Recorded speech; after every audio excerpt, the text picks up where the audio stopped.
Friends and welcome to my channel the Teachy Arena. Previous video में हमने discuss किया था ऑर्गेनिक कंपाउंड्स के क्लासिफिकेशन के बारे में, उसके स्ट्रक्चर के बेस पे और उसके फंक्शन के बेस पे और टाइप्स ऑफ कार्बन एटम्स। तो इस वीडियो में हम डिस्कस करेंगे कितने टाइप्स ऑफ फंक्शनल ग्रुप होते हैं। फंक्शनल ग्रुप मीन्स हाइड्रोकार्बन के डेरिवेटिव्स। इस वीडियो में हम डिस्कस करेंगे कि फंक्शनल ग्रुप क्या होते हैं और उनके कितने टाइप्स होते हैं। तो पिछले वीडियो में हमने डिस्कस किया था कि अगर हाइड्रोकार्बन्स मतलब जो ऐसे कंपाउंड जिसमें कार्बन और हाइड्रोजन प्रेजेंट है, ऐसे कंपाउंड्स में से अगर हम एक या एक से ज़्यादा हाइड्रोजन को किसी भी एटम या ग्रुप से रिप्लेस करते हैं तो उस एटम या ग्रुप को फंक्शनल ग्रुप कहते हैं। तो सबसे पहला फंक्शनल ग्रुप पढ़ते हैं, हेलो एल्केन्स। हेलो एल्केन्स को शॉर्ट जनरल फार्मूला है RX। एक्स हेलो के लिए दिया गया है, हेलोजन एलिमेंट के लिए, और R एल्किल ग्रुप। पिछले वीडियो में हमने ये भी डिस्कस किया था कि एल्किल ग्रुप क्या होते हैं और उसके कितने टाइप्स होते हैं। तो एल्किल ग्रुप को हम R से डिनोट करते हैं और हेलोजन को X से। तो alkyl group plus halogen is equal to halo alkane. तो इसका सबसे पहला एग्जांपल है हेलो एल्केन्स। 4 टाइप के होते हैं। सबसे पहला प्राइमरी हेलो एल्केन, दूसरा सेकेंडरी, तीसरा टर्शियरी और चौथा क्वाटर्नरी। तो प्राइमरी मीन्स ये है मिथाइल क्लोराइड। मिथाइल क्लोराइड में एक हाइड्रोजन, मीथेन का एक हाइड्रोजन रिप्लेस हुआ है एक कार्बन से। ये था मीथेन। जब मीथेन से एक हाइड्रोजन रिप्लेस होता है एक क्लोरीन से तो वो बनेगा मिथाइल क्लोराइड। मिथाइल क्यों? क्योंकि एक कार्बन हटाए हम तो वो एल्किल ग्रुप हो गया। ये मीथेन था तो N हटा के YL लग गया, तो इसीलिए इसे मिथाइल कहेंगे। और कौन सा हाइड्रोजन लगा है? क्लोरीन, तो इसीलिए इसे क्लोराइड कहेंगे। तो ये कॉमन नेम है इसका, मिथाइल क्लोराइड। ठीक है। वैसे ही इथाइल क्लोराइड, इथेन में से एक हाइड्रोजन रिप्लेस करेंगे और एक कार्बन उसमें एक हाइड्रोजन रिप्लेस करेंगे और एक क्लोरीन एटम ऐड करेंगे तो वो बनेगा इथाइल क्लोराइड। अब यहाँ CH2Cl2। अब यहाँ पे हम CH4 मीथेन से 2 हाइड्रोजन को रिप्लेस किए हैं और 2 क्लोरीन लगाए हैं, तो इसीलिए इसे सेकेंडरी हेलो एल्केन कहेंगे, क्योंकि इसमें हमने 2 हाइड्रोजन रिप्लेस किया है और 2 क्लोरीन ऐड किया है। यहाँ पे हमने एक हाइड्रोजन रिप्लेस किया था और एक क्लोरीन ऐड किया था, इसीलिए ये दोनों प्राइमरी हेलो एल्केन्स के एग्जाम्पल हैं। और ये इसका नाम होता है मिथाइलिन डाइक्लोराइड। ये है सेकेंडरी हेलो एल्केन का एग्जाम्पल। एक और बात, अगर CH4 में से एक हाइड्रोजन हटा दिए तो CH3 एक बॉन्ड निकल जाता है, तो ये होता है मिथाइल। और अगर CH3 में से भी एक बॉन्ड हटा देते तो दोनों जगह बॉन्ड आ जाता है और इससे कहते हैं मिथाइलिन, इसीलिए इसका नाम पड़ा है मिथाइलिन। और क्लोराइड कितना है? डाई, मतलब 2 है, इसलिए मिथाइलिन डाइक्लोराइड। अब fourth example is chloroform CHCl3। अब यहाँ CH4 मीथेन से 3 हाइड्रोजन रिप्लेस हुआ है और 3 क्लोरीन के एटम ऐड हुए हैं, तो इसीलिए इसे एग्जाम्पल कहते हैं टर्शियरी हेलो एल्केन्स का, क्योंकि यहाँ पे टर्शियरी मतलब 3 हाइड्रोजन रिप्लेस हुए हैं 3 क्लोरीन एटम से, और इसका कॉमन नेम है क्लोरोफॉर्म। ओके। सेम यहाँ भी है कि 3 हाइड्रोजन रिप्लेस हुए हैं 3 आयोडीन के एटम से, तो इसीलिए इसे टर्शियरी हेलो एल्केन कहेंगे और इसका कॉमन नेम है आयोडोफॉर्म। अब यहाँ पे हमने CH4 मीथेन से चारों हाइड्रोजन को रिप्लेस किया है 4 क्लोरीन से, तो इसीलिए इसका नाम हो गया कार्बन, सिक्ले कार्बन और टेट्राक्लोराइड। क्यों? क्योंकि 4 क्लोरीन के एटम है। ठीक है। तो ये एग्जांपल हो गया क्वाटर्नरी हेलो एल्केन्स को RX लिखते हैं। ठीक है। अब सेकेंड है अल्कोहल, या इसे कहते हैं एल्केनॉल्स भी। इसको रिप्रेजेंट करते हैं जनरल फार्मूला ROH से। R मतलब एल्किल ग्रुप और अल्कोहल का फंक्शनल ग्रुप का सिंबल होता है OH। तो इसके भी 4 टाइप्स के अल्कोहल होते हैं, प्राइमरी, सेकेंडरी, टर्शियरी और क्वाटर्नरी। तो सबसे पहला है प्राइमरी, क्योंकि यहाँ पे भी सेम हेलो एल्केन जैसा ही हुआ है। CH4 मीथेन से एक हाइड्रोजन निकाल के हमने एक OH रिप्लेस किया, एक अल्कोहल का फंक्शनल ग्रुप रिप्लेस किया है, इसीलिए इसे प्राइमरी अल्कोहल कहेंगे और इसका नाम होगा methyl alcohol. Methyl R group के लिए, एल्किल ग्रुप के लिए, और अल्कोहल इसका वो सफिक्स के लिए। वैसे ही सेम है इथाइल अल्कोहल, इथेन से एक हाइड्रोजन रिप्लेस किए हैं OH से, तो इसीलिए इसका नाम पड़ा इथाइल। इथेन से एक हाइड्रोजन निकाले तो इथाइल हो गया, और ये OH के लिए अल्कोहल। अब थर्ड एग्जांपल है इथाइलिन ग्लाइकोल। यहाँ पे हमने इथेन CH3 इथेन से 2 कार्बन एटम रिप्लेस करके 2 OH एटम ऐड किया है, OH ग्रुप ऐड किया है। तो यहाँ का एक हाइड्रोजन निकाल लेते हैं और यहाँ का एक हाइड्रोजन निकाल लेते हैं, तो ये कार्बन के ऊपर एक हाइड्रोजन हटने पे 2 बॉन्ड निकल आया, और वही 2 बॉन्ड के ऊपर हम OH ग्रुप को ऐड कर देते हैं। तो इसीलिए इसे कहेंगे सेकेंडरी अल्कोहल, क्योंकि यहाँ पे 2 हाइड्रोजन रिप्लेस हुए हैं 2 OH के ग्रुप से। ठीक है, तो इसका नाम है इथाइलिन ग्लाइकोल। ये हो गया सेकेंडरी अल्कोहल का एग्जाम्पल। अब अब थर्ड है टर्शरी अल्कोहल का एग्जाम्पल। यहाँ पे हमने CH3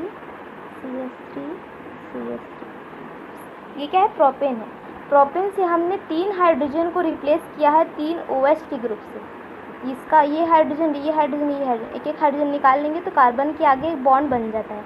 यही तीनों बॉन्ड में हमने 3 OH लगाए हैं, इसीलिए इसे टर्शरी अल्कोहल कहेंगे, और इसका कॉमन नेम है ग्लिसरॉल।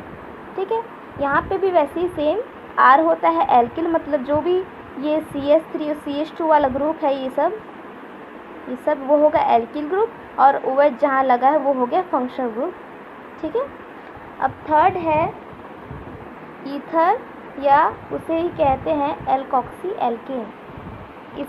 इसमें जो कॉमन नेम पड़ता है वो इसके सेकेंड नेम पे पड़ा है, एल्कोक्सी एल्केन। ठीक है, वो बाद में देखेंगे। इसका जनरल फॉर्मूला है ROR, मतलब बीच में एक ऑक्सीजन रहेगा, उसके आजू बाजू दोनों बॉन्ड में ऑक्सीजन की, क्योंकि वैलेंसी 2 होती है, इसलिए ऑक्सीजन की दोनों साइड एक एक एल्किल ग्रुप होना चाहिए इस वाले फंक्शन ग्रुप में। तो सबसे पहला एग्जांपल है डाईमिथाइल ईथर। क्योंकि इसे ईथर कहते हैं इसीलिए इसमें सफिक्स ईथर लगेगा कॉमन नेम में। तो फॉर्मूले में सबसे पहले O ऑक्सीजन है, दोनों साइड में CH3 और CH3। CH3 कौन सा ग्रुप होता है, मिथाइल, तो इसका नाम क्या होगा, ये ईथर तो है, प्लस उसमें कैसा वाला एल्किल लगा है, डाईमिथाइल, मतलब दोनों साइड मिथाइल ग्रुप है, इसीलिए इसे डाईमिथाइल ईथर कहेंगे। यहाँ पे ऑक्सीजन के आजू बाजू दोनों तरफ अलग अलग एल्किल ग्रुप लगा है। यहाँ पे एक सा एल्किल ग्रुप था, दोनों तरफ CH3 था, तो इसीलिए डाई या ट्राई कह सकते हैं। लेकिन यहाँ पे दोनों तरफ अलग अलग है, तो हमको उसे भी बताना पड़ेगा। तो ऑक्सीजन के आजू बाजू कौन सा है, एक तरफ CH3 ग्रुप है, एक तरफ C2H5, एक तरफ मिथाइल ग्रुप है, एक तरफ इथाइल ग्रुप है।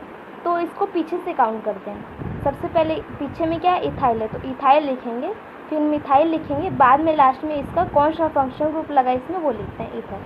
तो ये हो गया एग्जांपल ईथर के। अब नेक्स्ट इज एल्डिहाइड, या उसे कहते हैं एल्केनल्स, ALKANAL। अल्कोहल में ALKALOL रहता है। ठीक है, तो इसका एग्जांपल है फॉर्मल्डिहाइड और एसिटल्डिहाइड। इसका वो है general formula RCHO, alkyl group के साथ CHO लगेगा। ठीक है, तो यहाँ पे एल्किल ग्रुप हो गया H, और ये फंक्शनल ग्रुप हो गया CHO। जहाँ पे कोई भी कार्बन एटम नहीं होता है, ऐसे वाले एल्किल ग्रुप की कॉमन नेम में हम फॉर्म प्रीफिक्स लगाते हैं।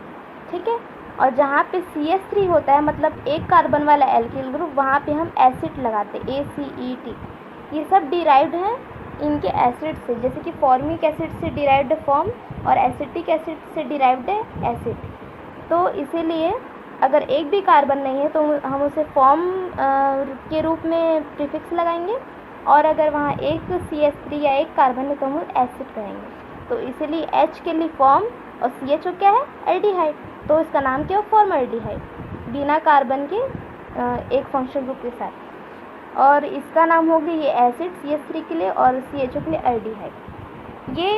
ये हम करते हैं कॉमन नेम में, कि हम कॉमन नेम में जो फंक्शनल ग्रुप का कार्बन है, जैसे इस फंक्शनल ग्रुप में एक कार्बन प्रेजेंट है CHO, बाकी में तो नहीं था, इसमें भी इस फंक्शनल ग्रुप में भी एक कार्बन प्रेजेंट है, एल्डिहाइड वाले फंक्शनल ग्रुप में एक कार्बन फंक्शनल ग्रुप में प्रेजेंट रहता है, लेकिन हम उसे कॉमन नेम में दर्शाते नहीं हैं, यहाँ भी देखिए हम H को ही गिन रहे हैं एल्किल ग्रुप के लिए, और यहाँ पे सिर्फ ये वाला कार्बन गिन रहे हैं एल्किल ग्रुप के लिए, फंक्शनल ग्रुप का कार्बन नहीं गिनना है। लेकिन जब हम इसी कंपाउंड को IUPAC नेम करते हैं तब हम इस कार्बन के साथ साथ इस कार्बन का भी नॉमेनक्लेचर करते हैं, ठीक है। इस कार्बन का भी जो फंक्शनल ग्रुप वाला कार्बन है उसका भी नॉमेनक्लेचर करते हैं IUPAC करते हैं। तो नेक्स्ट वाला फंक्शनल ग्रुप है कीटोन या एल्कनोन। इसका जनरल फार्मूला है RCOR, मतलब C का 4 वैलेंसी होता है, 1 2 3 4 वो कंप्लीट हो गया। ऑक्सीजन का 2 होता है, ये 1 2 कार्बन से कंप्लीट कर लिया। तो इसका जनरल फार्मूला है बीच में CO और आजू बाजू दोनों साइड R होना चाहिए, मतलब एल्किल ग्रुप। तो इसका सबसे पहला एग्जांपल है डाईमिथाइल कीटोन। अब क्योंकि कीटोन है CO फंक्शनल ग्रुप, तो हम उसको लास्ट में लिखेंगे और उसके दोनों साइड कौन सा ग्रुप है, मिथाइल है, और कितना है, डाई, मतलब दो मिथाइल ग्रुप, इसीलिए इसका नाम पड़ा डाईमिथाइल कीटोन। ये सब इसके कॉमन नेम है। IUPAC हम आगे देखेंगे, ठीक है। IUPAC में भी यहाँ पे हमने ये एक मिथाइल, ये दूसरा मिथाइल, 2 ही मिथाइल को काउंट किया है, इसलिए डाईमिथाइल कहा है। लेकिन जब IUPAC करते हैं तो ये जो CO है कीटोन वाला कार्बन को भी हम नॉमेनक्लेचर करते हैं, कॉमन नेम से नहीं दिखाया जाता, ठीक है। यहाँ पे भी वैसे ही CO कीटोन हो गया ये, और उसमें आजू बाजू कौन सा ग्रुप है, तो पहला इथाइल सीधा लिखेंगे, अगला इस तरफ कौन सा है, तो मिथाइल है ये, सॉरी ये मिथाइल है और ये इथाइल है। तो हम पीछे से स्टार्ट करते हैं, उसमें भी ईथर वाले में भी हमने पीछे से नॉमेनक्लेचर स्टार्ट किया था, तो यहाँ पे भी पीछे से ही स्टार्ट करेंगे। तो सबसे पहले पीछे तरफ कौन सा ग्रुप है, इथाइल है, 2 कार्बन, तो इथाइल लिखेंगे, और इसके इस तरफ वाले में कौन सा है, मिथाइल, तो यहाँ पे मिथाइल लिखेंगे, और फंक्शनल ग्रुप कौन सा है, कीटोन, तो इसका नाम हो गया इथाइल मिथाइल कीटोन, ठीक है। तो ये एग्जांपल हो गए कीटोन्स के। अब नेक्स्ट है कार्बोक्सिलिक एसिड या एल्केनोइक एसिड। कार्बोक्सिलिक एसिड का जनरल फॉर्मूला शो करते हैं RCOOH, इसको ऐसा भी लिखा जाता है RCOOH, ठीक है। तो COOH के साथ एक एल्किल ग्रुप होना चाहिए। तो यहाँ पे ये हो गया फंक्शनल ग्रुप COOH, और जैसे कि पहले हमने पढ़ा था कि अगर H सिर्फ लगता है जिसमें कार्बन नहीं है, कॉमन नेम में हम ये वाला कार्बन फंक्शनल ग्रुप वाला कार्बन काउंट नहीं करते, तो इसीलिए यहाँ पे सिर्फ H है, तो H के लिए हम फॉर्म लगाते हैं। अब क्योंकि मैंने आपको बताया था कि ये सब डिराइव्ड है फॉर्मिक एसिड या एसिटिक एसिड से, तो यही वो सब कंपाउंड्स जिससे बाकी अनदर ईथर वगैरह वगैरह कंपाउंड्स डिराइव किए जाते हैं, तो इसीलिए फॉर्म लग गया H के लिए। और क्योंकि कार्बोक्सिलिक एसिड के लिए ओइक एसिड लगाते हैं, एल्केनोइक एसिड, एल्क मतलब एल्केन हो गया, कितना कार्बन है, इसलिए इसका नाम है फॉर्मिक एसिड। और इसका नाम क्योंकि CH3 है, आगे COOH, तो ओइक एसिड लगेगा, और CH3 के लिए एसिड लगते हैं, तो इसीलिए एसिटिक एसिड इसका नाम है। नेक्स्ट है एसिड क्लोराइड, एसाइड क्लोराइड या एल्केनॉइड क्लोराइड। इसका जनरल फार्मूला हम शो करते हैं RCOCl से, मतलब COCl के लेफ्ट साइड में एल्किल ग्रुप होना चाहिए। ये जनरल फार्मूला कहाँ से आया, तो ये कार्बोक्सिलिक एसिड से ही आया है। ये RCOOH किसका है, कार्बोक्सिलिक एसिड का ही फंक्शन ग्रुप है, ठीक है, कार्बोक्सिलिक एसिड ही है। तो जब हम कार्बोक्सिलिक एसिड से एक OH को रिप्लेस करते हैं एक Cl से, देखिए यहाँ पे OH माइनस किया गया मतलब रिप्लेस किया गया है, और Cl को प्लस किया गया मतलब ऐड किया गया है, सब्स्टिट्यूट किया गया है, तो ये बनता है RCOCl। तो ऐसे ही एसिड क्लोराइड को बनाया जाता है, ठीक है। तो इनडायरेक्टली हम कह सकते हैं कि acid chloride is the derivative of carboxylic acid. So acid chloride का एग्जांपल है फॉर्मिल क्लोराइड और एसिटाइल क्लोराइड। COCl हो गया फंक्शनल ग्रुप दोनों में, और H और CH3 हो गया R वाला ग्रुप, मतलब एल्किल वाला ग्रुप ये। तो H के लिए लगा है फॉर्म, CH3 के लिए लगा एसिड, और COCl के लिए सफिक्स लिखते हैं YL और क्लोराइड, ठीक है, एल्केनोइक क्लोराइड। देखिए यहाँ पे इसका नाम इसीलिए पड़ा है क्योंकि इसका सफिक्स लिखते हैं कॉमन नेम में YL और आगे क्लोराइड। CO के लिए YL लगाते हैं और Cl के लिए क्लोराइड। यहाँ पे भी एसिड CH3 के लिए ऑक्सीजन के लिए YL और Cl के लिए क्लोराइड। ठीक है, तो नेक्स्ट फंक्शन ग्रुप है एसिड एनहाइड्राइड। एसिड एनहाइड्राइड भी डिराइव्ड है RCOOH मतलब कि कार्बोक्सिलिक एसिड से। वो कैसे, वो देख लेते हैं सबसे पहले। तो सबसे पहले देखते हैं कि इसका जनरल फार्मूला क्या है। इसका जनरल फार्मूला है RCOOCOR। इसको समझ लेते हैं ये कि ये कैसे कार्बोक्सिलिक एसिड से डिराइव्ड हुआ है। ये दो कार्बोक्सिलिक एसिड से डिराइव्ड हुआ है, दो मॉलिक्यूल से। तो RCOOH एक हो गया, RCOOH दूसरा हो गया। तो अगर हम इन दोनों मॉलिक्यूल्स को से एक मॉलिक्यूल वाटर का निकाल लेते हैं, ये वाला हाइड्रोजन निकल जाता है और यहाँ से OH निकल जाता है। तो यहाँ पे क्या बचा, RCO बचा, इसका RCO बचा, ये यहाँ पे RCO लिख दी, RCO लिख दी। अब यहाँ पे H तो निकल गया, OH भी निकल गया, तो यहाँ पे एक ऑक्सीजन बचता है। तो उसको हम दोनों साइड से बॉन्ड करके बीच में लगाते हैं। ठीक है, तो ये है आपका एसिड एनहाइड्राइड फंक्शन ग्रुप का जनरल फॉर्मूला। तो ऐसे बनता है एसिड एनहाइड्राइड। तो यहाँ पे CO के साथ में R होना चाहिए, मतलब एल्किल ग्रुप। तो इसका पहला एग्जांपल है एसिटिक एनहाइड्राइड। ठीक है, तो एनहाइड्राइड तो उसका फंक्शन ग्रुप है ही, लेकिन साथ में कौन सा ग्रुप लगा है, CH3 वाला दोनों साइड। ठीक है, तो उसे एसिड कहेंगे। यहाँ पे 1 और 2 हम नहीं गिन सकते, ये दोनों R को हम काउंट नहीं कर सकते। हम ये नहीं बोल सकते कि ये एक कार्बन है दूसरे कार्बन है, इसको हम IUPAC में काउंट करते हैं। बट कॉमन नेम में हम ये देखते हैं कि ग्रुप कौन सा है, कितने ग्रुप है वो नहीं देखा जाता, ग्रुप की क्वांटिटी कितनी वो नहीं देखा जाता, कौन सा ग्रुप लगा है वो देखा जाता है। तो हमने पहले ही पढ़ा था कि CH3 के लिए एसिड लगाते हैं, तो ये हो गया एसिटिक एनहाइड्राइड, क्योंकि इसका फंक्शन ग्रुप है एनहाइड्राइड। सेकेंड एग्जाम्पल है एसिटिक फॉर्मिक एनहाइड्राइड। तो इसका नाम ऐसे क्यों पड़ा, तो एसिटिक, ये वाले CH3 के लिए एसिड लग गया और IC तो लगता ही है। फिर यहाँ पे H है, यहाँ पे CH3 था इसलिए एसिटिक लिखा गया। यहाँ पे एसिटिक के साथ H मतलब क्या, फॉर्मिक, तो फॉर्मिक भी लगाना पड़ेगा। तो एसिटिक फॉर्मिक एनहाइड्राइड हो गया इसका नाम। ठीक है, अब अगला एग्जाम्पल है एस्टर या एल्किल एल्कनोएट। इसका जनरल फॉर्मूला है RCOOR। तो इसके एग्जाम्पल हैं मिथाइल फॉर्मेट। ठीक है, यहाँ पे कौन सा ग्रुप है, यहाँ मिथाइल ग्रुप है, तो इसीलिए इसे मिथाइल फॉर्मेट कहेंगे। ठीक है, एक मिथाइल है और एक H है। CH3 के लिए मिथाइल लग गया, H के लिए फॉर्म लग गया, और एस्टर के लिए सफिक्स लगाते हैं 8, तो ये हो गया मिथाइल फॉर्मेट। अब ये एग्जाम्पल है मिथाइल एसीटेट। अगला एग्जाम्पल, ये मिथाइल हो गया CH3 के लिए और एसीटेट हो गया क्योंकि यहाँ पे एक CH3। ठीक है, एक के लिए मिथाइल लिखेंगे, एक के लिए एसिड लिखेंगे, और ATE इसका फंक्शन ग्रुप है। ठीक है, तो ये हो गया एग्जाम्पल एस्टर के या एल्किल एल्कनोएट। नेक्स्ट फंक्शन ग्रुप है एसिड अमाइड्स, या उसे ही कहते हैं एल्केनामाइड्स। इसका जनरल फॉर्मूला है RCONH2।